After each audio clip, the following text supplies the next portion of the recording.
간절히 소원합니다. 우리 오늘 주실 하나님 말씀은 말라기서 3장 13절에서 4장 6절 말라기서 마지막까지 우리 함께 보겠습니다. 말라기서는 구약 성경 맨 마지막 책이고 신약 성경 바로 앞에 붙어 있습니다. 구약 성경 제가 가지고 있는 성경은 1330 페이지입니다. 이번 주간에 우리가 말라기서를 우리 함께 묵상하게 되는데요. 내용들 중심 주제를 가지고 말씀 전가하려고 합니다. 말라기서 3장 13절에서 4장 6절까지 말씀 제가 받들어 읽겠습니다. 여호와가 이르노라 너희가 완악한 말로 나를 대적하고도 이르기를 우리가 무슨 말로 주를 대적하였나이까 하는도다. 이는 너희가 말하기를 하나님을 섬기는 것이 헛되니 만군의 여호와 앞에서 그 명령을 지키며 슬프게 행하는 것이 무엇이 유익하리요. 지금 우리는 교만한 자가 복되다 하며 악을 행하는 자가 번성하며 하나님을 시험하는 자가 화를 면한다 하노라 함이라.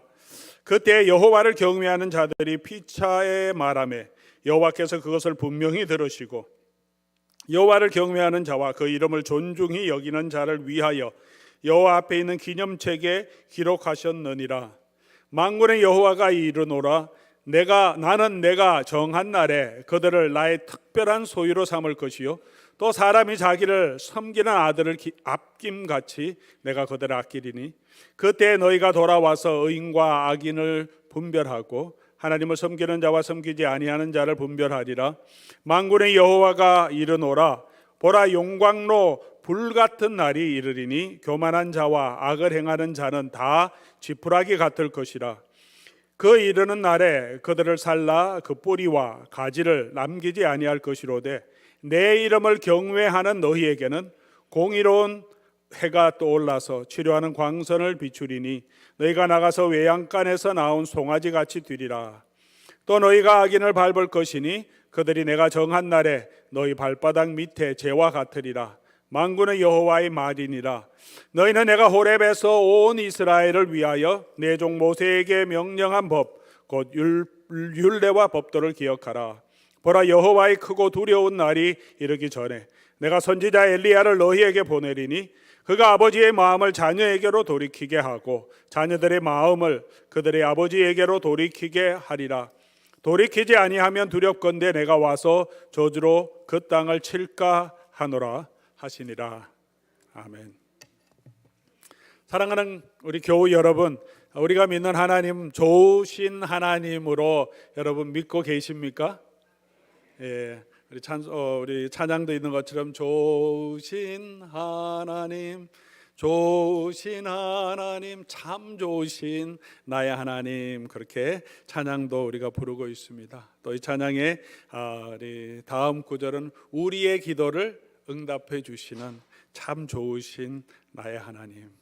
우리가 그런 좋으신 하나님을 믿고 있는데, 그런데 좋으신 하나님을 믿고 있기 때문에 참 좋으신 하나님을 믿는다고 고백하기 때문에 또 우리 인생을 살아가다 보면 굉장히 당혹스러울 때가 있습니다. 하나님 참 좋으신 분이고 우리의 기도를 응답해 주신다고 하셨는데 우리가 당하는 여러 가지 고난 또 질병이 있을 때 간절히 기도해도 기도 들어주시지 아니하시고 또 우리 사랑하는 사람 먼저 데려가실 때도 있고요.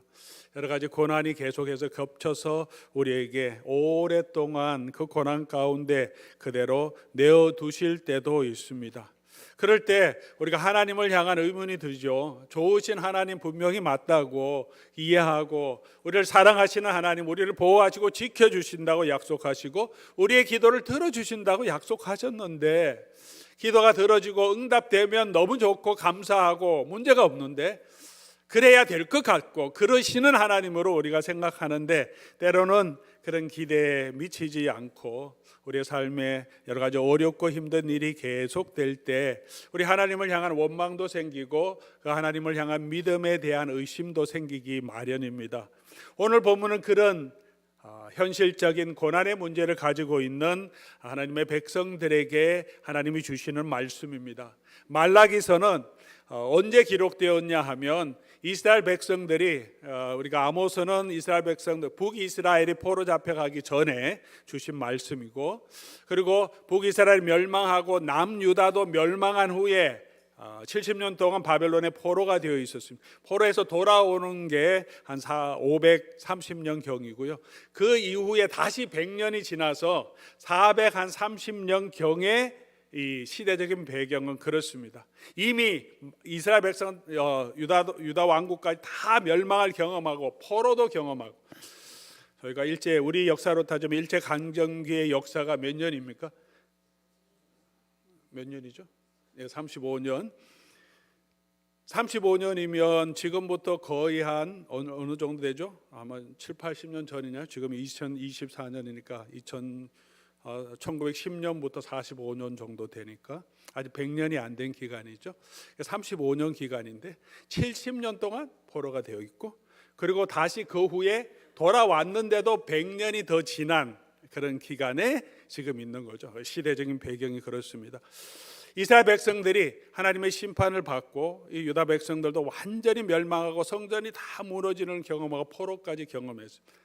그런데 하나님의 약속이 있지 않습니까? 이사야서, 예레미야서에서 멸망하기 전에 하나님이 멸망하지만 다시 하나님이 회복시켜 주시고 시온상 성전을 다시 회복해 주실 에스겔의 약속도 있어요. 이제 고레스 왕이 칙령을 발표해서 이스라엘 백성이 돌아가게 한다니까, 와, 이제 하나님의 구원이 우리에게 임하는구나. 돌아가서 성전을 다시 만들었습니다. 이제 성전이 다시 서는구나, 이스라엘의 영광이 회복되는구나 라고 기대했습니다. 그런데 그 성전이 그전 성전과 비해서 너무나 볼 것 없었습니다. 그럼에도 불구하고 소망을 잃지 않고 살아가고 있었는데, 그 후에 100년이 더 지난 거예요. 100년이 더 지났는데 아무 변화가 없습니다. 페르시아는 점점 더 강성해지고 있고, 그 페르시아에 비해서 이스라엘 백성들이 좋아지는 게 하나도 없습니다. 너무나 아직도 수도 작고, 예루살렘도 아직 제대로 회복되어 있지도 않고, 그 폐허 잔해들이 완전히 수리되지도 않고 있는 그런 상황이 있고, 여전히 힘들고 어려운 사정 가운데 아직까지 몇 세대가 지나도 그대로 있으니 사람들의 마음이 하나님의 구원에 대한 소망이 점점 사라져가고 있는 그때, 이스라엘 백성과 유다 백성들 가운데 하나님을 향한 원망 또는 불평, 여러 가지 질문들이 생기게 됩니다. 그런 질문들에 대해서 하나님께서 답하는 방식으로 우리가 말라기서는 기록하고 있습니다. 어떤 질문을 하는지, 그 질문들은 오늘 저와 여러분의 삶의 현실에도 만날 수 있는 질문이고, 우리도 하나님 앞에 하는 그런 질문입니다. 하나님께서 이 말라기를 통해서 하나님의 백성에게 전해주시는 그 대답은 또 우리에게도 하나님이 주시고 우리도 알기를 원하시는 그런 답인 줄 믿습니다. 오늘 이 중요한 질문들 다 살펴볼 수는 없지만 시간의 제약이 있어서 중요한 질문 3가지를 살펴보며 하나님은 어떻게 그 질문에 답하고 계신지를 보면서 우리 하나님은 어떤 분이신지를 다시 한번 기억하는 시간이 되었으면 좋겠습니다. 첫 번째로 이 유다 백성들이 무슨 질문을 하냐 하면, 주께서 정말 우리를 사랑하는 게 맞습니까? 라는 질문을 합니다. 첫 번째 질문입니다. 말라기서 1장 2절 말씀입니다. 여호와께서 이르시되 내가 너희를 사랑하였다. 하나님 말씀하시니까 반문하는 거죠. 너희는 이르기를 주께서 어떻게 우리를 사랑하셨나이까? 하나님, 지금 이렇게 100년 동안도 그냥 이렇게 페르시아 제국 밑에서 그냥 이렇게 우리가 살아가게 그냥 버려두시면서 저 성전과 예루살렘 그대로 두시고, 우리에게 하나님께서 메시아를 보내주신다고 하셨는데 아직 그 메시아도 없고 왕도 없고 이런 삶을 살아가고 있는데, 하나님 100년 동안 우리를 그냥 버려두신 것 같은데 우리를 정말 사랑하십니까? 이런 질문을 하는 거죠. 우리 마음에도 고난이 심하면 그런 마음이 가장 먼저 드는 마음이, 정말 하나님 나 사랑하는 게 맞는가? 하는 마음이 들 때가 많습니다. 왜 나의 기도, 나의 간구, 나의 이 형편을 돌아봐 주시지 않는가 하는 그런 마음이 듭니다. 그런 질문, 그런 의문, 그런 고민을 가지고 있는 하나님의 백성들에게 하나님은 뭐라고 말씀하시냐 하면 2절 맨 마지막에 너희가 그렇게 말하는데 여호와가 말하노라. 에서는 야곱의 형이 아니냐? 에서도 정부인에서 난 완전한 이삭의 자녀입니다. 더 큰 아들이에요. 에서가 야곱의 형이 아니냐, 그러나 나는 야곱을 사랑했다라고 말하면서 여전히 하나님은 그 백성을 사랑하신다라고 말씀하고 있습니다. 이 말씀을 다시 조금 확대해서 생각해 보면, 내가 너를 지금 여전히 사랑하는데 그 사랑은 지금 나의 감정으로 사랑하는 게 아니라 너의 조상 야곱을 내가 선택한 그때부터 나는 야곱을 선택해서 주권적으로 선택했다. 야곱이 잘나서가 아니고 더 똑똑해서가 아니고 형보다 더 하나님을 잘 섬기는 사람이어서가 아니고 그냥 하나님께서 태어나기 전부터 내가 선택했고, 그때부터 야곱을 지키고 보호하고 이때까지 내가 함께했다. 여전히 너희는 내 안에 있다라고 말씀하고 있습니다. 바울도 이렇게 고백합니다. 에베소서 1장 4절에 창세전에 그리스도 안에서 우리를 택하사 우리로 사랑 안에서 그 앞에 거룩하고 흠이 없게 하시려고. 하나님의 놀라운 구원의 이야기죠. 예정이라고 하는 것은 하나님이 원하시는 대로 그냥 이 사람은 죽이고 이 사람은 구원하고 그런 게 아닙니다. 저와 여러분이 구원 얻었던 것은 하나님의 그냥 그 순간순간의 마음으로가 아니라 하나님께서 이미 계획하시고 예정하신 대로 우리를 향한 하나님의 사랑을 가지고 계신 것을 보여주시는 그 신앙의 고백입니다. 다시 말하면 저와 여러분이 예수 그리스도를 믿는 것, 또 다시 말하면 이 세상이 창조된 이유도 저와 여러분을 위해서 창조하신 것이고, 예수님을 지금 성찬을 기념하고 있는데 예수님이 이 땅에 보내주신 것도, 예수님이 십자가에 내어주신 것도 누구를 위해서 하셨냐면 나를 위해서, 여러분 한 사람 한 사람을 위해서 하나님은 그렇게 일하셨다는 거죠. 내가 너를 주권적으로 선택했고 여전히 너희는 내 손에 있다. 지금 현실 때문에, 지금 그 짧은 현실 때문에, 고난 때문에 내가 너희를 마치 사랑하지 않는 것처럼 생각하지 말라. 너희는 내 안에 있고 나는 여전히 너희를 사랑한다라고 말씀합니다. 우리가 개인적인 우리 경험 가운데서도 우리가 어릴 때 자라다 보면 어떤 때는 부모가 막 원망스럽고 미울 때가 있습니다. 혹시 집 나가 보신 적 있으십니까? 집을, 그죠? 부모가 싫어서 가출하는 아이도 있어요. 그죠? 그런 때가 있어요. 그곳에 살기 싫어요. 부모님은 너무 미운 것 같아. 자기를 돌아보지 않는 것 같아. 그런 원망이 있을 때가 있습니다. 그런 느낌이 있을 때가 있지만 부모의 입장에서 보면, 물론 우리가 다 사랑하고 온유한 말로 잘 돌봐주지 못하는 부분이 있긴 있지만 부모의 마음으로 우리 자녀를 미워하거나 자녀를 사랑하지 않은 그런 때는 없지 않습니까?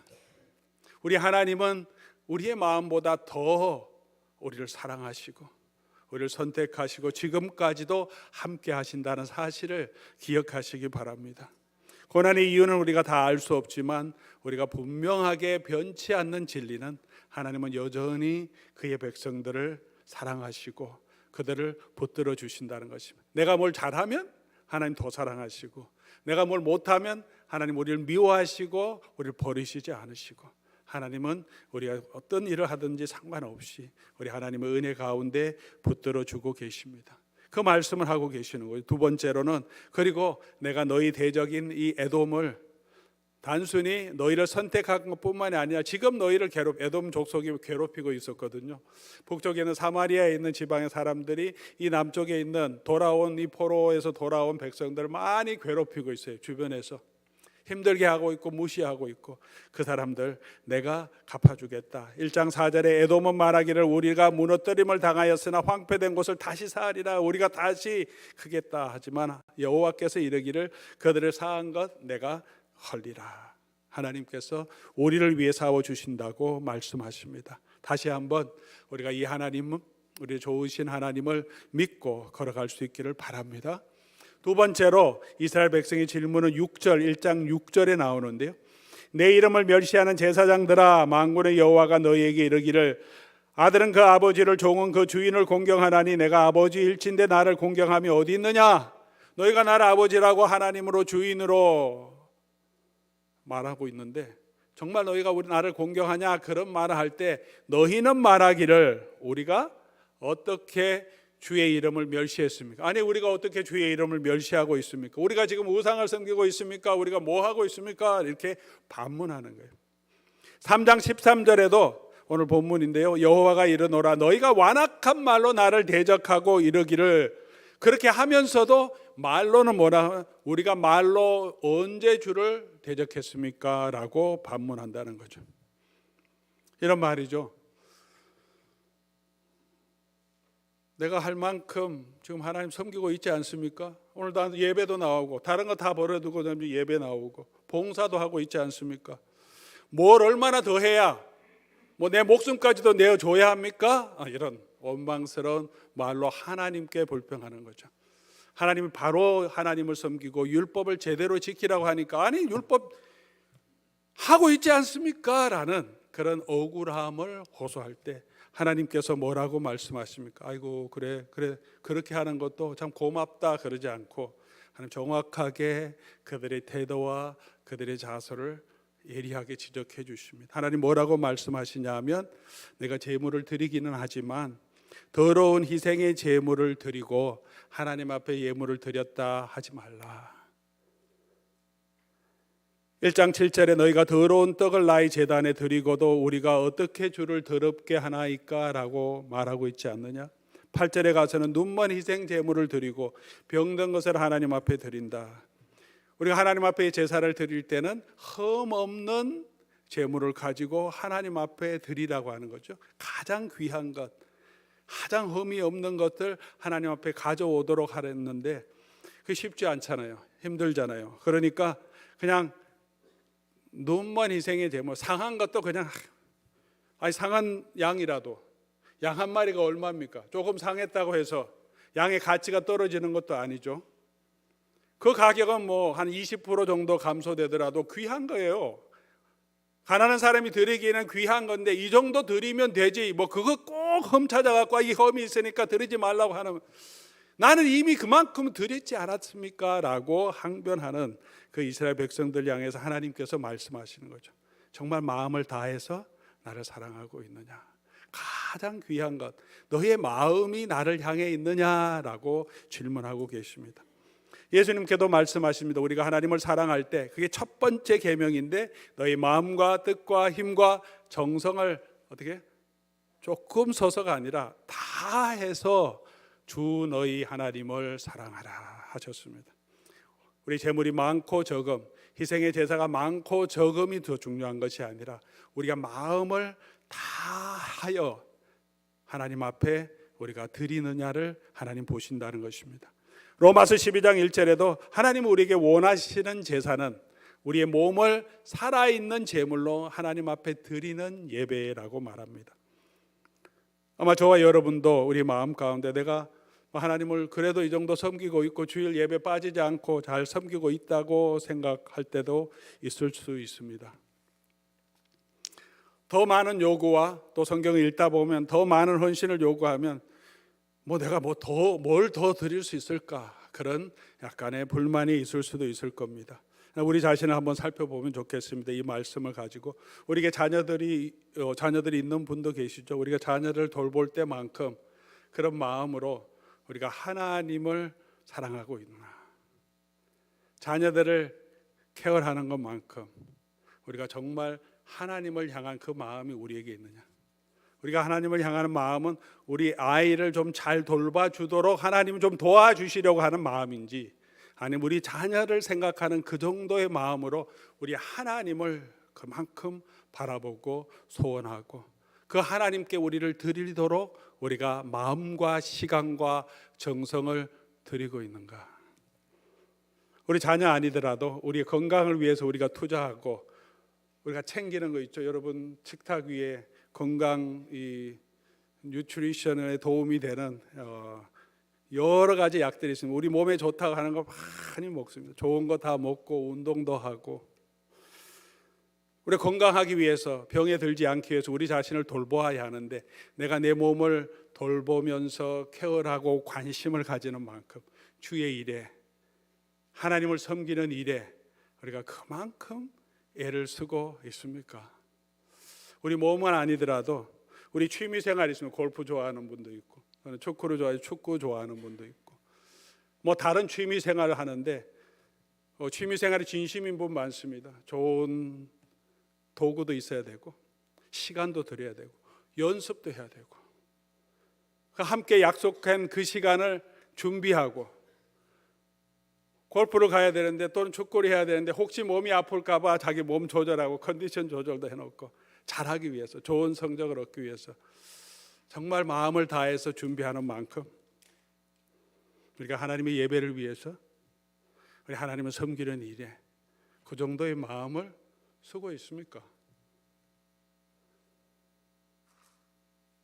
우리가 하나님을 섬긴다고 나 이 정도면 하나님 잘 섬기는 목사 아닙니까? 그렇게 하지만 정말 축구에 관심을 가지는 것만큼 내가 하나님의 사랑을 가진다고 하지만 우리의 마음은 어디에 있는가? 우리의 취미 생활과 우리의 자녀들, 내가 사랑하는 사람에게 관심을 가지는 만큼 오늘 이 하나님께서 이스라엘 백성들을 향한 이 말씀을, 오늘 우리를 향한 하나님의 말씀은 아니겠습니까? 두 번째로 마땅히 드려야 할 것을 드리지 않으므로 너희가 하나님의 이름을 멸시한다고 말합니다. 말라기 3장 10절에 3장의 내용이죠. 온전한 11조 헌물을 하나님이 드리기를 원하는데 너희가 그거 하지 않는다고, 하나님 마땅히 드려야 할 것 어찌 하나님의 것을 도둑질하느냐라고까지 책망하십니다. 우리는 마땅히 드려야 할 것을 드리고 있습니까? 하나님 앞에 우리의 11조와 우리의 감사의 헌금과 선교를 위한 우리의 헌신과 그런 것을 넘어서서 우리가 하나님 앞에 드려야 할 봉사와 헌신을 우리가 마땅히 드리고 있습니까? 세 번째로는 하나님의 언약의 말씀대로 사는 것을 번거롭고 하찮게 여김으로 내 이름을 멸시했다라고 말합니다. 말라기서 1장 13절이죠. 만군의 여호와가 이르노라 너희가 또 말하기를 이 일이 얼마나 번거로운고 하며 코웃음치고, 이 일이 얼마나 번거로운고 하며 코웃음치고, 흠이 없는 양을 골라서 제사 드리려고 준비하는 것도 힘들고 그것을 오랜 길을 걸어와서 예루살렘까지 가져오는 길도 힘들고, 이거 얼마나 힘드냐, 이것까지 해야 되느냐, 하찮게 여기지 않는가? 우리가 하나님 앞에 섬기는 우리의 마음의 자세는, 주를 위해 섬기는 우리의 마음은 우리가 이것이 번거롭고 힘들다 그런 마음 없습니까? 예배 드리는 것도, 우리 주중 예배, 특별 집회라는 것도, 성경 공부를 하고 매일 성경을 하자고 하는 것도, 교회 봉사를 하는 것도 번거롭고 힘들고, 그거 안 한다고 큰일 나나 하찮게 여기는 마음은 없는가? 우리는 이 정도로 섬기고 있습니다. 우리가 언제 하나님을 멸시했습니까? 하는 그 백성들에게 하나님은 그들의 마음, 그들의 태도를 하나하나 지적하시면서 돌아보게 하십니다. 사랑하는 교회 여러분, 오늘 우리를 하나님을 향한 우리의 마음의 자세는 어떤지, 우리는 어떤 정도로 헌신하고 있는지 다시 한번 우리가 돌아보면 좋겠습니다.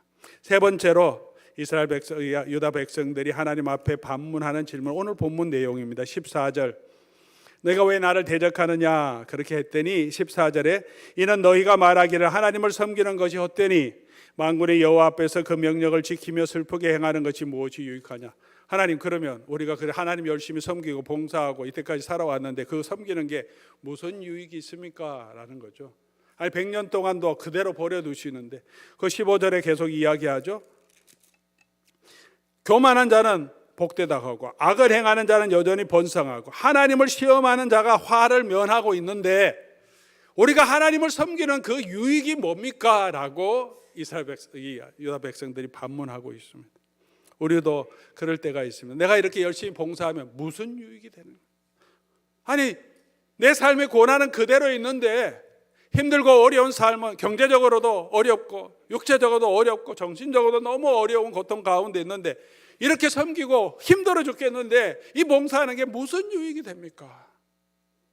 다른 사람 보니까 그렇게 안 해도 다 잘 사는데 나만 왜 이렇게 고생합니까? 그런 마음이 들 때 하나님께서 뭐라고 말씀하십니까? 이게 말라기서의 가장 중요한 핵심 메시지. 16절부터 이 마지막까지 내 이름을 경외하는 자들을 어떻게 해주시겠다고 약속하시냐면 16절에 그때 여호와를 경외하는 자들이 피차에 말하며 여호와께서 그것을 분명히 들으시고 여호와를 경외하는 자와 그 이름을 존중히 여기는 자를 위하여, 첫 번째로 여호와 앞에 있는 기념책에 기록하겠다라고 말씀하십니다. 기념책에, 왕의 기념책이 있습니다. 에스더서를 보면 모르드게가 왕을 배반하려고 하는 모의를 미리 왕에게 알려서 왕의 그 모반하는 자를 미리 잡을 수 있도록 한 것을 기록해 놓은데, 그냥 지나가고 있었는데 그 기록해 놓은 것을 왕의 서고에 그대로 있었다는 거예요. 그게 왕의 기념책입니다. 하나님 앞에 기념책은 그런 것이죠. 기록해 놓고 변하지 않도록 늘 기억하도록 그렇게 기념책에 기록해 놓고 있겠다고 말합니다. 우리가 하는 모든 수고, 하나님의 이름의 영광을 돌리고 그 이름을 존중히 여기고 하나님의 경외했던 모든 것들은 하나님이 잊지 않고 하나님의 기념책에 다 기록해 놓고 있다 말합니다. 예수님도 말씀하시죠. 우리가 어린 소자에게 냉수 하나 대접한 것도 하나님이 잊지 아니하시고 기억해 주신다 약속해 주셨습니다. 이게 무엇이 소용이 있느냐 이야기할 때 분명코 하나님은 우리가 한 그 일에 30배, 60배, 100배가 넘도록 하나님께서 기억하시고 갚아주시겠다고 약속하셨습니다. 그때 하나님이 우리를 회복하실 그때, 지금 이 삶의 고난 가운데 낙심하지 말라고 격려해 주십니다. 그리고 17절에 들어가 보니까 만군의 여호와가 이르노라 내가 정한 그날 하나님의 구원의 날에 나의 특별한 소유로 너희를 삼을 거다. 또 사람이 자기 섬기는 아들을 아낀 같이 우리를 아껴주겠다. 하나님 그렇게 우리를 특별한 하나님의 소유로 왕 같은 제사장으로 우리 하나님의 자녀로 다시 삼아주신다고 약속하십니다. 18절에 보니까 그때 너희가 돌아와서 의인과 악인을 분별하고 하나님을 섬기는 자와 섬기지 않은 자를 분별하라. 그때 어떻게 합니까? 하나님을 경외하는 자는 의인으로, 하나님을 섬기는 자로 하나님께서 구원해 주신다. 양과 염소를 구분할 때 너희는 양으로, 너희는 알곡으로 하나님의 영원한 나라에 들어가게 해 주십니다. 4장 2절에는 그날에 공의로운 의로운 해가 떠올라서 광선을 비추리니 너희가 나가서 외양간에서 나온 송아지 같이 뛰리라. 햇볕은 치료를 상징합니다. 어두움은 죄 가운데 있는 정말 인생의 비참함을 상징하는데, 햇볕 가운데 있는 것은 하나님의 은혜가 비치며 그 모든 죄, 그 모든 질병에서 해방되는 모습을 지금 비추어 의로운 해가 떠올라서 비추어서 우리 질병을 치유해 주시고 우리가 외양간에서 나온 송아지 같이 기뻐서 뛰는 그런 구원을 맛보게 해 주시겠다 약속해 주셨습니다. 여호와를 경외하는 자, 그 이름을 존중하는 자에게 하나님은 분명코 그들에게 이런 축복을 주시겠다고 약속하신 것입니다. 이 약속을 어떻게 이루시는지 말라기서에 기록해 주고 있습니다. 그가 택한 사자를 먼저 주의 길 앞에 보내서 주의 길을 준비함으로 이 일을 이루시겠다고 하셨습니다. 3장 1절에 만군의 여호와가 이르노라 보라 내가 내 사자를 보내리니 그가 내 앞에서 길을 준비하겠다. 4장 5절 6절에도 보라 여호와의 크고 두려운 날이 이르기 전에, 여호와께서 오시기 바로 전에 내가 선지자 엘리야를 너에게 먼저 보내겠다. 엘리야가 다시 살아오는 것이 아니라 엘리야의 영으로 감동된 선지자를 먼저 보내겠다라고 하셨습니다. 이 예언을 어떻게 이루셨습니까? 오늘 이 말라기서가 구약성경의 맨 마지막인데 신약성경으로 430년 후에 신약성경으로 돌아가서 그 후에 하나님께서 때가 차서 하나님의 길, 예수 그리스도의 길을 준비하는 자를 보내줍니다. 광야에서 외치는 자의 소리가 있어서 그 사람이 주의 길을 예비하라라고 선포합니다. 그렇게 세례 요한을 보내주시며 예수님 말씀하시죠. 세례 요한이 바로 엘리야의 영을 가지고 온 선지자다. 하나님께서 이 약속대로 구원을 이루어 주셨습니다. 누가복음 1장 76절부터 쭉 보면 세례 요한의 아버지 사가랴가 세례 요한이 출생한 것을 보고 하나님께서 예언해 주시고 은혜로 이 태를 열어 주셔서 세례 요한이 출생하게 했잖아요.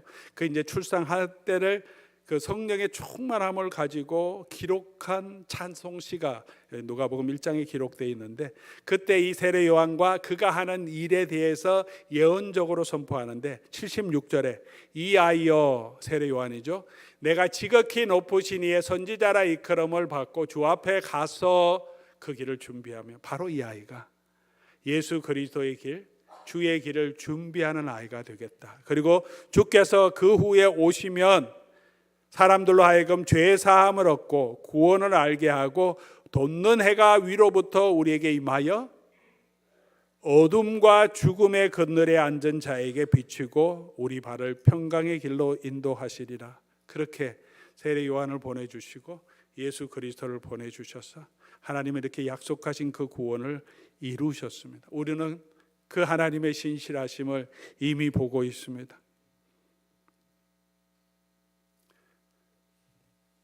이 땅에 처음 오신 예수님께서 약속대로 오셨고 하나님의 약속대로 이 아들을 통해서 우리의 죄를 구원해 주시고 우리를 특별한 하나님의 자녀로 삼아 주시고 또 하나님의 대적에게서 우리의 모든 대적에게서 이기도록 승리를 주시겠다고 약속해 주셨습니다. 그리고 부활하신 주님께서 다시 약속해 주셨습니다. 내가 다시 오겠다. 내가 영원히 나의 영이 너희와 함께 하겠고 너희를 지켜주시고 인도하겠고 우리를 모든 원수의 손에서 멸하게 하겠다. 우리가 이 육신을 가지고 있으면서 이 땅에 사는 동안에는 우리 육신의 고통, 질병으로 고난당하고 있고 결국은 썩어질 몸이지만 우리를 썩지 아니할 할 영원한 영광의 몸으로 우리를 다시 부활의 그 영광으로 우리를 변하게 하시겠다. 우리 눈에 이 땅에서 흘린 모든 눈물을 닦아주시고 더 이상 사망이 없고 곡한이 없는 그곳에서 하나님의 영원한 평강으로 들어가게 해주시겠다 약속해 주셨습니다. 사랑하는 교우 여러분, 저와 여러분에게는 이런 약속이 있습니다. 그의 영이 지금도 우리와 함께합니다. 말라기 시대에 그 고난 가운데 있는 백성들의 원망과 불평 가운데 하나님이 이렇게 약속해 주셨듯이 그 일을 예수님이 처음 오신 그 사건을 통해서 이루어 주셨습니다. 동일하게 주께서 다시 오심을 통해서 지금 이 시대에 이 땅에서 여전히 고난 가운데 있는 우리들을 완전히 구원해 주시고 우리로 하여금 영원한 영광 부활의 몸으로 변화시켜 주시며 하나님이 주시는 그 평강으로 들어가게 하실 것. 그때 우리가 외양간에서 나온 송아지처럼 지금도 구원의 기쁨을 맛보지만 그 하나님의 영광의 나라에 들어가면서 우리가 성전 미문에 앉아있던 그 걷지 못하는 자가 예수님의 치유를 받고 예수님의 능력으로 치유를 받고 안으로 들어가서 걷고 뛰며 성전 안에서 주를 찬송했었지. 반드시 저와 여러분들도 하나님의 나라에서 걷고 뛰며 구원하심이 보좌에 앉으시니와 그 어린 양에게 있도다. 영원토록 주를 찬송하는 그 영광을 누리게 될 줄 믿습니다. 성경이 우리에게 주시는 약속입니다. 이 약속을 믿고 흔들리지 말고 계속해서 여호와를 경외하는 저와 여러분 될 수 있기를 바랍니다. 우리 마음을 다해서 여호와의 이름이 존중하게 여호와의 이름이 거룩히 여김을 받을 수 있도록 힘써 주를 섬기는 저와 여러분 될 수 있기를 주의 이름으로 간절히 소원합니다.